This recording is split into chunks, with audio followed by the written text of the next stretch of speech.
Alright, a lot of people having to slide in my DMs, whether it's on Twitter, Snapchat, or Instagram, and say, what are your thoughts on the Kanye situation? I put up an Instagram story the other day that read this. I'll say this about Kanye West. Context is what matters in his statements. If you cannot understand his context, you'll never understand his theory. The same people who watched Black Panther and clapped when Killmonger said, "Bury me in the ocean with my ancestors who chose death over bondage," are the same exact people who are calling out Kanye. Apply the context and you'll understand the logic. What's important in this entire Kanye West situation, since people like to make this a problem, is the conversation. If you're willing to have a conversation with someone who disagrees with you, you're taking steps in the right direction. Don't call someone crazy because of difference of opinion. Seek to understand their reasoning and then formulate your rebuttal. And it seems like still some people don't happen to get it, so I will clarify on my statements. Basically, if you haven't seen already, Kanye had this to say. When you hear about slavery for 400 years, that sounds like a choice. Like, you was there for 400 years and it's all of y'all? Evidently, because of the way the media is, and they happen to go out every time, take a clip of something, urinate on their journalism, and then present it to the world as yellow journalism, people don't understand the context in which Kanye is speaking. Moreover, the man cited his sources. I shouldn't say cited his sources, but he backed up his claims, not only with his tweets, but what he said afterwards when he provided context to his argument. You know, like, it's like we're mentally in prison. Can I go back to something you just said? Because I don't want to let it pass. You said that slavery was around for 400 years. At a point, it becomes a choice? Yeah, right now we're choosing to be enslaved. We're like, okay, so Ebro, I FaceTime him, and I'm there with Candace, right? And Ebro starts bringing up his version of facts, right? And Candace has facts. She's researched, Candace right? Owens. Candace Owens has facts. She's researched. And then Candace just pulls out her Jedi lightsaber and just, chops Ebro's head off with facts. Then Ebro FaceTimes me the next day and he's talking about the scoop and poop. He wants to talk about music now. I said, yo, you gonna have Candace on your show? He's like, nah, I'm not. She's mean.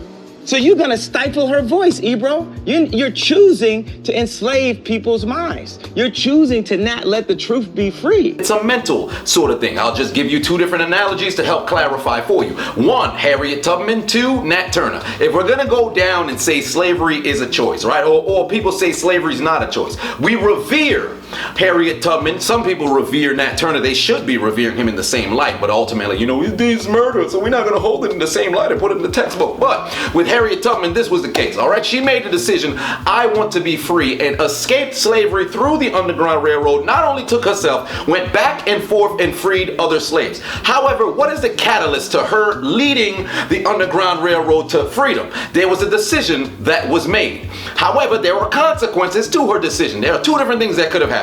One, either she does get to freedom like she did, or two, she gets caught and dies. Regardless of what the consequence was, she went through with her decision to be free. Therefore, she made a choice. Choice is always taken into consideration in everything you do every day. Before I expand on that, let's go to Nat Turner. He also made a decision. He chose to what? Revolt. He said, I'm gonna kill these cracker-ass crackers. And what he did, took out, 13, 31? I can't, it's either 31 or 13. It's one or the other, maybe indifferent. But he decided to do that, and ultimately what happened? He ended up getting caught and got killed. The consequences were the same for both. The ending, or I should say the end game, was different, but the means more than justified the end. All right, and that's the decision that was made. Now, if we're talking about 400 years, and you have a multitude in which you outnumber your oppressor, and nobody decided, I shouldn't say nobody, but the vast majority did not decide to make a decision, that's what you have mental slavery and people who did not make a decision. Moreover, it was a choice that they decided we're not going to make a choice and fight for our freedom. But however, we got to also understand if you don't make a decision, you're still making a decision. In the morning, if you say, you know what, I want to brush my teeth, but at the same time I don't. If you spend your entire day thinking, you've already made the decision that you're not going to brush your teeth. It's one or the other. There's no in between. Are you gonna wake up and get out of your bed this morning? Well, obviously, if you're alive right now, you woke up. But you're gonna get out your bed or not get out your bed? Either way, it's a decision being made. Every step of the day, every step of your existence is a decision that you're making. Now, we'll look at what Van had to say, the individual who works for TMZ, what he said to Kanye West. He said this. I actually don't think you're thinking anything. I think what you're doing right now is actually the absence of thought. And the reason why I feel like that is because, Kanye, you're entitled to your opinion. You're entitled to believe whatever you want. But there is fact and real world, real life consequence behind everything that you just said. And while you are making music and being an artist and living the life that you've earned by being a genius, the rest of us in society have to deal with these threats to our lives. We have to deal with the marginalization that has come from the 400 years of slavery that you said for our people was a choice. Every day we have to walk into that truth while you choose to say things that, to be honest with you, dog, are nonsensical. You want to think freely? That's fine. I'll combat your free thought with my free thought because mine is grounded in a reality that I have been given and a reality that I'm going to change, but I'm not going to do it by pretending that the enemies are on the same team as me. And frankly, I'm disappointed, I'm appalled, and brother, I am unbelievably hurt by the fact that you have morphed into something, to me, that's not real. That's the way I feel. Stand on all the coffee tables you want to stand on, say whatever you want to say, but don't throw a stone, then hide your hand like the rest of us are just gonna swallow it. Yay, be yay, I'm off it, forever. Do you, but remember, the life that I live is as a real person, an actual person. Now, judging by his disdain, it seems we can come to the conclusion this man was a big fan of Kanye West. In fact, he does say that Kanye got him through a lot of different situations, so he's disappointed. However, you have to understand, just because you put all of your, you admire this person doesn't mean they're always gonna do stuff that you like. Moreover, Kanye, like he said, this is all free thought. He's thinking for himself. You don't have to put all of your energy behind this celebrity to think for you. This is that idolization that people happen to do all the time. Let's put a mic in a celebrity's face, and if they say this, therefore it's deemed right, and we should all agree with them. No! There's huge individuality in thought. We're not all a monolith. We all have different thought. Just because he disagrees with you, you can be disappointed all day, but just because you're disappointed and you're a fan doesn't mean this man should switch his entire opinion or put on a facade of an opinion just to make his followers feel happy. If they're your followers, they'll follow you because you actually say your truth rather than live as a fabrication of a lie. It makes no sense. On top of that, Kanye said this. Black people have a tendency to focus and march when a white person kills a black person or wears a hat. But when it's 700 kids being killed in Chicago, it's okay. It's okay for blacks to kill blacks. But if it's a white thing... I don't think anybody's saying that's okay. There's been more focus and more marches that is a lie. About don't whites killing blacks than kids in Chicago killing each other. That's a lie. There are black people working there.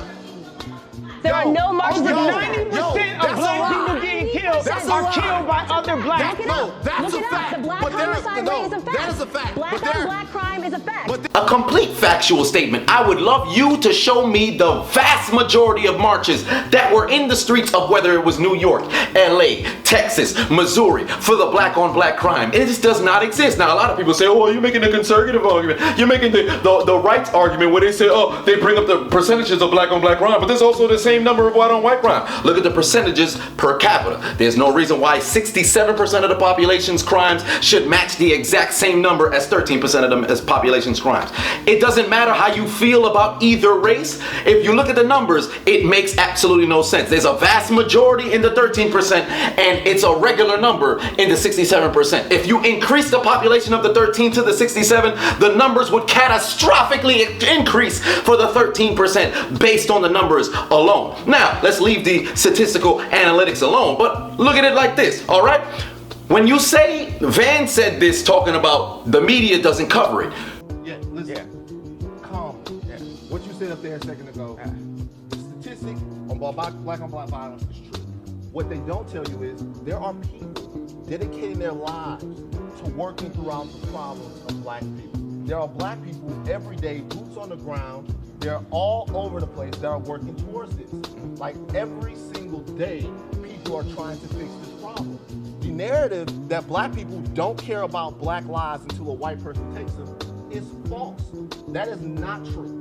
But the problem is, the people that are doing this work in communities every day, guys all over the place, they don't get the type of reverence, they don't get the type of shine, they don't get the type of light spotted on them, the spotlight, should I say, that other people do. Those people are the ones that need to be empowered. People that can help Chicago, that can help South Baton Rouge, that can help those places, that are working there every day. They doing it and they dedicating their lives to it. But they don't get big up by rappers, they don't get invited to things, they do it for nothing because they have to. So what I'm trying to say is while we're having all of these conversations about stuff that gets covered on the news, who's gonna talk about what doesn't get covered on the news? You work for TMZ. You are the media. That was the irony in the entire statement. Moreover, he said Kanye was speaking bullshit, but acknowledged it as a fact that the media does not cover it. Like I just said prior seconds before. You are the media. You're the solution to the problem. How? Who? What is wrong with you? What's wrong with it? Now, move over to what happened last week, towards the tail end of the week. You had a member of the Crips, I don't know who this guy is, but he had this to say. Yo, national alert. All the Crips out there, y'all fuck Kanye up. You see that motherfucker? Fuck his ass up on GP. It's Crip shit, nigga. We're gonna show you how we come together and ride on your motherfucking ass. You know what I'm saying? So, better not ever see you in concert. Better not ever see you around the LBC. Better not ever see you around California. Stay in Calabasas. You hear me? Cause we got a Crip alert for Kanye. You don't speak on Crip guys, nigga. We the Crip guys, nigga. You know what I'm saying? Yeah, what's the Crip guy to your guy, nigga? Where you at right now? So, all the Crips out there, you see that nigga? Bang on his ass. Fuck his ass up. Fuck Kanye West up. It's LBC for life, nigga. It's Crip. You know what it is. The Crips are gonna beat Kanye up when they see him. And I was like, that's so dope. They love me. That's like my brother. Your brother beat you up. Like, man, you getting out of line, bro. You tripping. I'm gonna beat you up. I was like, man, that's love, man. Daz love me and I love Daz and So you're not taking that seriously? That's how you took it when you saw the video of Daz saying, you could live through an ass whooping. You ain't gonna live through, what I think that they're probably the idea is to beat sense into me. Now this is what I find comical. You say Kanye's not for the people, correct? So you're calling on the Crips to come and assassinate this man. However, you're gonna kill a man based on his thought and opinion being different from you. Let me provide you with a name. George Zimmerman. This man killed Trayvon Martin and all of a sudden this kicked off the whole Black Lives Matter movement where everybody was like, enough, it's time for a change, and everybody sort of sounded like Owen Hart. Yet where is this man? It's a lovely day, lovely. This man living his entire life, sold the gun. I have yet to hear a report from somebody saying, yo, they ran up on George. I've never heard this. So y'all ready to go and kill Kanye, but y'all not gonna do nothing to him. I'm not giving you the green light to go do it. But if you claim you're so outraged about what's being done to your people, you're gonna go after somebody who says something that doesn't even lead to the death of the same people that you admire versus somebody who actually did. Makes no sense to me. You claim, oh, the cops is all pity, they was shooting us and all that. But the people who have done this to your people, you've done nothing to them, but you're gonna go and kill Kanye for simply a difference of thought. This is the problem that we have in our communities. Because this happens all the time. You'll have somebody who says all the other racist stuff, as you guys claim, you'll do nothing to them. But when it's somebody of your own kin, someone of your own color, all of a sudden there's amplified invigoration, indignation in your soul. All of a sudden now you want to go and make a movement. It makes no sense to me. Einstein says the definition of insanity is doing the same thing, expecting a different result. So we keep on saying, I hate you, you. How are we gonna get a different result out of hate? Why don't we just try love? Why don't we just try love? Why can't it be okay for an influential rapper in the black community to go up to the president and talk to him about how we can make a change one by one? We have the resources for a peaceful world. I believe that Kim Jong-un didn't believe that Obama was crazy enough to come at him. You know, sometimes you need some crazy to change something. Us as black people are not a monolith. Nobody's a monolith. One person cannot speak for an entire group of individuals. Because, for example, a lot of people like to say, oh, the delegation of black people released this, or we'll trade this person for this. We want Gary Owen on our team. We trade Kanye. I can't stand stuff like that. Because one person doesn't speak for the entire conglomerate of one race. It makes no sense. Because what they like to do in the media is they'll put a mic in front of a celebrity. If they say something you agree with, everybody champions that person, standing ovation, we should get behind this person. But the minute they say something you disagree with, all of a sudden it's going back to the, oh, we don't want to hear what this person have to say. You a coon, you a sellout, simply for having a difference of thought. We can have a difference of opinion and still live as a cohesive unit. It's simply a difference of opinion. Moreover, it's a different angle of how to view things. When black people call each other words like that, soft shoe, house nigga, get out of here. You know better than that, dog. I'll leave it at this. I've said it several times. Tommy Sotomayor has said it. Dr. Claude Anderson has said it. Several different people have said it. Regarding the thought of when you're thinking about slavery, I'll present you with this analogy to finish up my entire point. If the president right now, or the President Bush, President Obama, President Clinton, whoever gets elected in 2020, or if Trump repeats, whoever gets elected in 2024, if they said we're ratifying the 13th Amendment, slavery is now invoked. We're going back to slavery times. If the government came to your house and said, sir, ma'am, I'd like to see your hands, we're putting you in chains, head to the fields, you're becoming a slave, what would you do? If you, A, say, fuck out of here, I ain't doing that shit, for what? You have made the decision that you're not going to be a slave. If you can make this decision now, why could they have not made that decision back then? I'm done with this topic.